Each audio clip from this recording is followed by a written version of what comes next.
Ya, pemirsa, terima kasih Anda masih bersama iTalk, dan pada tahun 2015 silam dana desa dikucurkan sebanyak lebih dari 20 triliun rupiah. Tahun 2016 dana desa melesat 2 kali lipat lebih menjadi 47 triliun rupiah. Seperti apa pemanfaatannya? Kita akan tanyakan lagi dengan Pak Menteri ini. Jadi 47 triliun rupiah untuk sekitar berapa banyak desa? 74.093 desa seluruh Indonesia. Jadi rata-rata sekitar 600 juta per desa. 600, 700 sampai 800 juta. Anda katakan tadi kebanyakan untuk infrastruktur. Ya, fokusnya masih infrastruktur. Kenapa infrastruktur? Begini, ya sebelum saya menjawab itu, saya ingin memberikan komentar sekaligus penegasan bahwa ini adalah wujud dari komitmen pemerintah dalam rangka mengimplementasikan Undang-Undang Desa, Undang-Undang Nomor 6 Tahun 2014. Salah satunya berbentuk tentang dana desa itu. Yeah. Sekaligus juga menegaskan dan memastikan bahwa janji pemerintah, janji Pak Jokowi ketika kampanye untuk memberikan dana desa sebanyak 1 miliar itu sudah terpenuhi hari ini. Dana desa bersumber tidak hanya dari pusat yang disebut dengan BD, dana desa, tetapi juga tambahan dari namanya ADD, alokasi dana desa. Alokasi dana desa itu dikeluarkan oleh kabupaten maupun kota. Jadi kalau ditambahkan bisa sampai 1 miliar? Sudah 1 miliar sekarang ini. Bahkan tahun 2016 ada yang sudah melebihi 1 miliar. Ada yang 1,4, 1,5, 1,6 miliar. Jadi janji Pak Jokowi ketika kampanye sudah terpenuhi. Ini yang penting bagi publik. Janji untuk menyebarkan dana ke masyarakat desa untuk pembangunan di sana. Ya. Tadi saya tanyakan kenapa infrastruktur. Nah, kenapa infrastruktur? Kita sekarang pemerintah lagi fokus gencar-gencarnya untuk membangun infrastruktur. Baik yang berskala besar, menengah maupun yang kecil. Anda lihat misalnya Trans Sumatera, Trans Kalimantan, Trans Sulawesi, Trans Papua, kereta api di mana-mana, listrik di mana-mana, semua dibangun. Makanya fokus pemerintah adalah infrastruktur. Karena apa? Begitu sebuah negara infrastrukturnya baik, maka negara itu dianggap sebagai negara yang berhasil dan mempunyai peradaban yang tinggi. Tidakkah desa akan mengalami semacam gegar budaya atau apalah istilahnya ketika tiba-tiba dari tadinya miskin dapat uang sampai 1 miliar? Oh, Anda salah penilaian itu. Desa sudah sangat siap untuk menerima dana. Dan dana ini nggak ada artinya sebetulnya. Masih sangat kurang kalau dulu di awal reformasi ada yang namanya kredit usaha tani dan lain sebagainya yang ujung-ujungnya membawa banyak orang ke pengadilan karena dituding. Oh tidak, dulu namanya KUT. Ya. Penyalahgunaan memang ada di situ karena controlling. Sekarang betul-betul kita kontrol sedemikian rupa bahwa kepala desa, para aparatur desa sudah sangat siap. Karena bukan hanya ini saja. Tahun-tahun sebelumnya, desa-desa itu sudah menerima dana tidak hanya dari Kementerian Desa, kementerian-kementerian yang lain. Misalnya Kementerian PU, ada namanya PPIP, Infrastruktur Pedesaan. Dari Kementerian Sosial ada RASKI, dari Kementerian Koperasi UKM ada program-program UKM, dan banyak sekali kementerian yang menggelontorkan dananya sampai ke desa-desa. Nah, kita yakin betul, kita harus bermodal juga trust, kepercayaan kepada seluruh aparat desa kita seluruh Indonesia. Tanpa ada trust kita tidak bisa membangun. Tetapi meskipun ada trust, kita berikan panduan, kita berikan motivasi, kita berikan juklak dan juknis, kita berikan juga pengawasan yang ketat. Anda jangan lupa, BPKP kita terjunkan di seluruh Indonesia.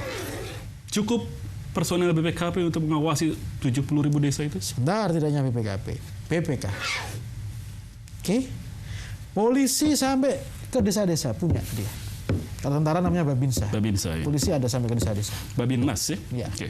Kejaksaan, semua kita arahkan ke sana.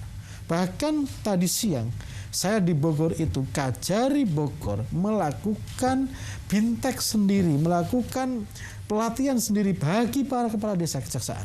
Artinya memang. Tapi kan tersebar juga berita beberapa desa yang menyalahgunakan dana desa ini. Belum ada sampai hari ini. Belum ada. Jadi Anda melihat moral hazard untuk adanya korupsi pemanfaatan dana desa sudah benar-benar ditutup kemungkinan itu? Tentu kita harus yakin terhadap itu. Bahkan saya sudah kerjasama dengan KPK juga untuk dalam rangka mengawasi itu. Jadi semua komponen yang menyangkut tentang itu harus kita awasi. Dari kementerian juga punya Pokja, juga punya pendamping, lalu kemudian pendamping desa itu juga bagian dari tangan kita untuk mengawasi. Bicara soal pendamping dana desa sebentar. Ini dulu, selesai dulu. Kemudian dari kabupaten, kota, provinsi juga punya yang irjen-irjennya ya di masing-masing. Inspektorat wilayah untuk mengawasi semua. Semua diawasi ke sana. Jadi tidak ada celah sebetulnya bagi para kepala desa untuk melakukan penyelewengan. Meskipun begitu, kita juga berharap para penegak hukum, kejaksaan, kepolisian tidak boleh juga melakukan kriminalisasi terhadap para kepala desa. Tidak boleh juga mencari kesalahan-kesalahan dari para kepala desa. Karena ini menyangkut tentang kepastian penyaluran dana desa, kepastian penggunaan dana desa, kepastian penyaluran dana desa. Harus betul-betul desa di Indonesia itu kadang-kadang begitu jauh letaknya dari ibu kota kabupaten. Ada yang sampai harus setengah hari baru sampai. Ya, betul. Jadi bagaimana pengawasan itu Anda yakinkan bisa benar-benar efektif ketika orang-orang dari kabupaten aja mungkin tidak tahu ada letak desa apa di mana gitu di wilayahnya sendiri. Betul, kita ada teknologi sekarang. Saya menegaskan bahwa kerja kita juga berbasis teknologi. Jadi kita punya dashboard desa yang di setiap itu database setiap desa sudah Anda pegang semua. Iya, ada kondisinya semua ada di sini. Meja Anda. Bahkan tahun 2016 ini saya sudah bikin desa online. Anggaran tahun 2016 ini seluruh Indonesia. Desa-desa itu kita belikan komputer semua untuk kita monitor langsung. Itu bagian dari dana desa juga atau lain lagi budgetnya? Lain lagi budgetnya. Dana desa tidak boleh untuk beli ini. Dan tadi kemudian ada pendamping dana desa. Ya. Fungsinya apa itu? Pendamping adalah berfungsi mengawasi, membantu membuat program aparat desa, sekaligus juga membantu membuat pelaporan dana desa, sekaligus juga mengawasi program-program itu berjalan atau tidak, sekaligus juga mengawasi apakah pelaporannya benar dia atau tidak. Dia digaji oleh dana desa ini? Bukan, dia digaji oleh kementerian. Digaji oleh kementerian. Dan ini adalah dana dekonsentrasi yang kita berikan kepada provinsi. Pegawai negeri sipil? Oh, tidak. Dulu kita pernah mendengar kabarnya justru banyak kader dari partai Anda yang direkrut ke sana dan kemudian memberikan semacam upeti lah tanda terima kasih kepada partai atas gaji yang dia terima sebagai pendamping. Kalau itu sih fitnah yang luar biasa. Beredar itu ada surat bermeterai kan orang katanya. Buat surat boleh, pengurusnya tidak buat surat. Ternyata setelah kita cek, kita laporkan ke Bareskrim, ternyata orangnya juga ketangkep. Oh gitu? Dan itu kader partai orang lain yang sengaja jorok-jorokin. Kelihatan itu. Dimainkan sampai seperti itu? Iya, untuk apa namanya mendiskreditkan itu. Tapi ada dong dari partai Anda, dari PKB yang ikut sebagai pendamping. Ada perlu tahu bahwa ini bukan saya yang menentukan. Ini dana dekonsentrasi. Yang menentukan adalah provinsi, gubernur. Okay. Ini satkernya satker provinsi, bukan satker kementerian yang saya pimpin. Jadi kewenangan pun dipilah-pilah supaya tidak terlalu besar kewenangan Anda mungkin di sana ya? Bukan soal kewenangan, ini adalah yang membuat tender lelang ini adalah gubernur. Provinsi. BPMPD gubernur provinsi, Bappenas provinsi ini. Satkernya dari provinsi. Bagaimana menuduh saya? Sangat tidak rasional dan tidak masuk akal. Yang menuduh itu adalah orang yang nggak ngerti pemerintahan. Orang yang nggak ngerti alurnya anggaran. Dan tuduhan itu sangat pejoratif dan ngawur. Sangat ngawur. Mau saya nggak menentukan pendamping. Yang menentukan itu provinsi satkernya. Dana desa kemudian digulirkan kepada desa. Bagaimana? Termasuk saya klarifikasi bahwa banyak juga yang menuduh ini partai tempat saya bernaung ini itu. Begitu kita cek di lapangan yang membuat orang lain. Membuat apanya Pak? Membuat suratnya itu. Oke. Kita lapor ke Bareskrim.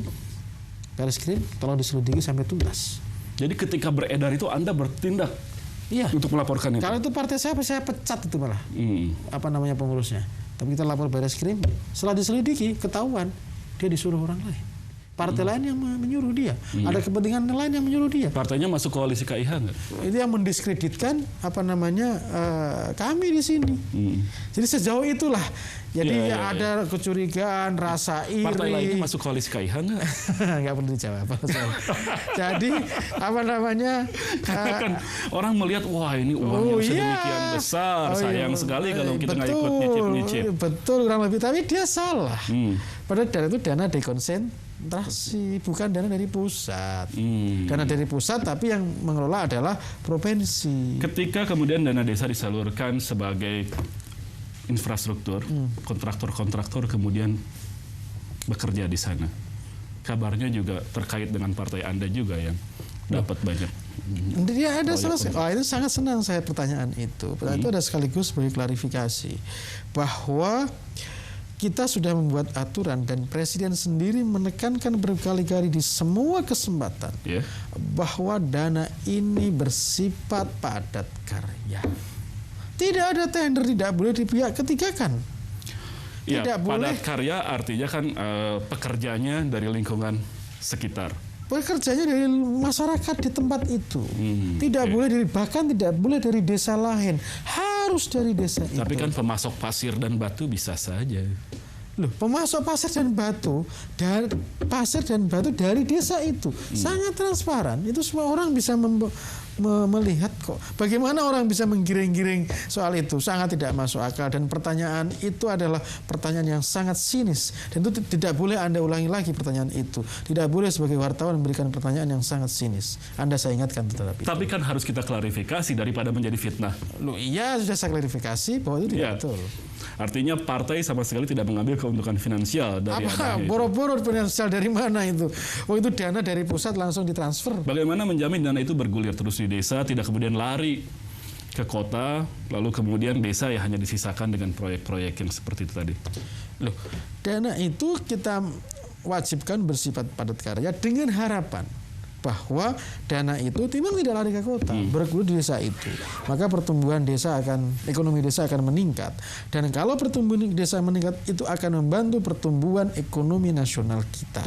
Ya. Dana desa 20,7 triliun itu bisa mendongkrak pertumbuhan ekonomi nasional. Sudah ada studi kira-kira multiplier efektif? 0,05%. 0,05% 0,5%. untuk pertumbuhan nasionalnya. Ya, menambah pertumbuhan nasional. Jadi artinya setiap 1% dana pertumbuhan desa meningkat, 0,05% pertumbuhan nasional ikut meningkat. Ikut mendorong. Dan itu penyerapan tenaga kerja minimal di desa sudah ikut terjamin. Berapa setiap proyek kira-kira? Jadi kita sudah membuat kajian bahwa kita bisa menyerap angkatan kerja untuk dalam rangka dana desa itu minimal 1,5 sampai 2%. 1,5 sampai 2%. Terhadap penyerapan tenaga kerja kita secara nasional. Kita sudah membuat kajian. Kita bisa menekan angka kemiskinan kita itu 0,02%. 0,22% dengan uang 20 triliun tadi itu. Itu yang 2015. Yes. Dan kita harapkan yang 2016 tentunya jauh lebih baik lagi. Pertumbuhan ekonomi juga akan semakin meningkat karena angkanya 47 triliun.